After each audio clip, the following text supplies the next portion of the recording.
this most dangerous game, as they referred to it, was a matter of human hunting. And when a mind control slave such as myself was stripped of clothes and turned loose in the woods, I was then hunted by George Bush, Dick Cheney, and Bill Clinton, among others. But they were the main ones. We're going to stand right next to me. There you go. And then we're going to have... There you go. Got it? Okay. And if you want the back, you can spread out a little bit.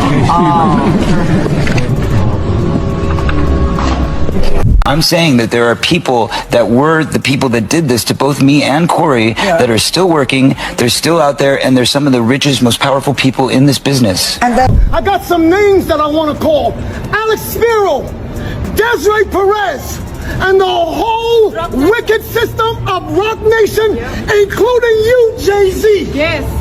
You who say you rose from the gutter, but you have traded and bartered the souls of young men. It was a big year for pedophile movies, so in the end, he obviously didn't himself, just like Jeffrey Epstein. He's saying he's not afraid of 50 Cent. Why would you have to make that clear when no one's ever asked me if I'm afraid of Jay-Z? I want everyone to be clear. No one's scared of 50 Cent. There ain't never been no 50 Cent Jay-Z conversations. There's a huge difference. 50 Cent didn't just pop into the conversation.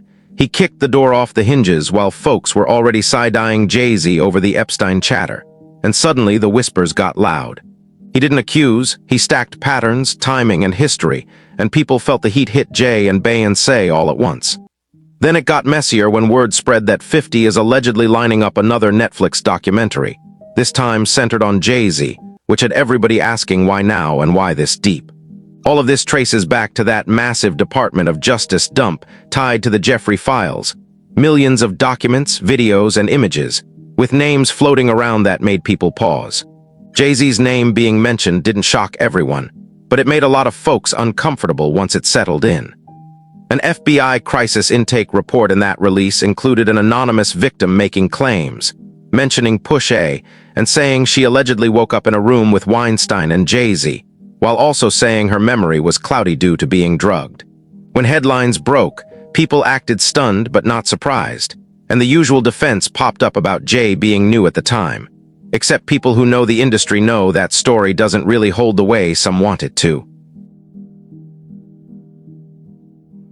He knew, you know, Jazzo and Jay-Z were in London living it big time back in like 88. They were in this huge, I've born and raised in England, and I never saw an apartment that looked like that in England, or a flat, as we call it. I've never seen that. They lived there for a little bit? They were there for like, I don't know, 5 months, something like that. This is where Mooney Love steps in and blows a hole in the hole. He was new, excuse by pointing out Jay-Z was already living good in London back in 1988. Luxury apartment, moving like someone who wasn't invisible at all. Folks been saying he was known on the East Coast long before the mainstream caught on, with connections and a reputation that didn't magically appear in 1996. People acting like he just showed up out of nowhere are rewriting history, because industry doors don't open that fast for nobodies. So when people try to use that timeline as a shield, it collapses quick, especially when you remember Epstein wasn't some outsider either. Jay might have been new to the public, but according to people watching closely, he wasn't new to the circles that mattered, and later friendships only made that harder to ignore. Toss in old Kanye clips resurfacing where he's seemingly hinting at Jay-Z and Push. If you take people like Jay-Z and Pusha T, they made their living our people, so how the f they gonna stand up for our people? You know what I'm saying? But we forget that because we love Jay-Z's music so much. We love Pusha's music so much, right? But you think they would ever, Beyonce had the best fit for somebody else? Yeah. You know what I'm saying? You think they would ever tell the truth? No, if they told the truth about anything, they go to jail. You know what I'm saying? So you have liars. Man. Liars are now the face of our culture. And then, like nobody expected anything different, 50 Cent jumped straight into the chaos and went for the jugular without blinking. He posted those strange, AI-looking images of Jay-Z and wrote, "Damn, they got your man Jay in the Epstein files. I got to do a doc on this stuff." That alone had people refreshing timelines, but he didn't stop there, adding, "How will the left defend Beyoncé and her husband Jay-Z now? Y'all ignored his connection to Diddy. Will y'all ignore him being in the Epstein files? Epstein torturing inf girls, waking up in front of them not knowing how they got there. This is sick and PDF-free. Social media started counting Beyoncé's follower drop like it was a scoreboard, and the internet ate it up. Nobody was shocked because 50 had been poking Jay long before the Epstein talk, especially back when Diddy's name was everywhere.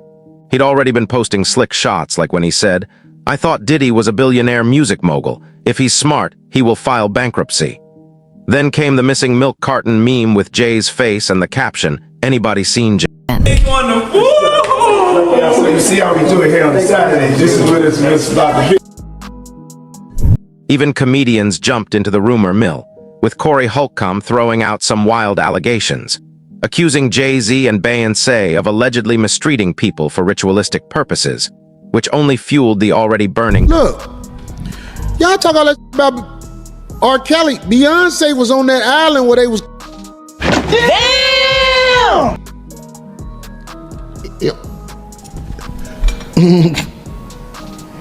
Beyonce was on island. Beyonce and the camel. Yeah. They said she was in there like, uh-oh. Right. I hope I can go see her again. She was singing and look. If you like it, put your mouth on it. This is what I'm saying. It's like you give her a pass. You give her a pass. She can have a concert and everything after she's a known participant on Island. It's like people want to dismiss it. That's why you can't tell me nothing about what the media say about nobody.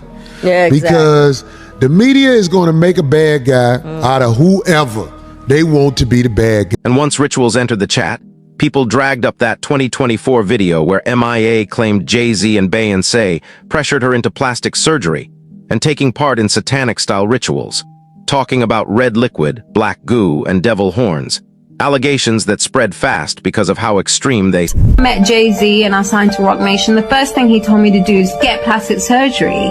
I'm not insecure because I would have got plastic surgery. People make it, they all can turn around and thank Beyonce because that's it. And enough is enough. I'm coming for everyone now. And even Adele, when she gets an award, she thanks Beyonce. Oh, I didn't want to drip myself in and cover myself and swim in goop, in black goop, and fucking like wear devil horns to sell a record. Fuck that. All be a witch. All be that. All of that. Fuck all of them. Nicki Minaj didn't exactly whisper either, because she went straight to Twitter and unloaded accusations without softening anything, starting with an AI image of Jay-Z and letting people read the caption themselves before escalating. She referenced old comments and alleged cult behavior, then posted a photo of Jay-Z with Aaliyah and wrote, "What in the F?" # 18p_defer, which sent timelines into meltdown mode. Other users piled on, like the one who said, "Jay-Z is an evil billionaire just like all the rich white men y'all claim to hate, but since he is married to Beyoncé, y'all ignore it. The man has been friends with Diddy for decades. He worked with R. Kelly after the Aaliyah stuff, is in the Epstein files, and there's more to wake up." Another added, "Jay-Z was in the Epstein files. He got a pattern, I see." No wonder Jay-Z didn't take that DNA test, because his son's mother was 15 when he was 23. Not to mention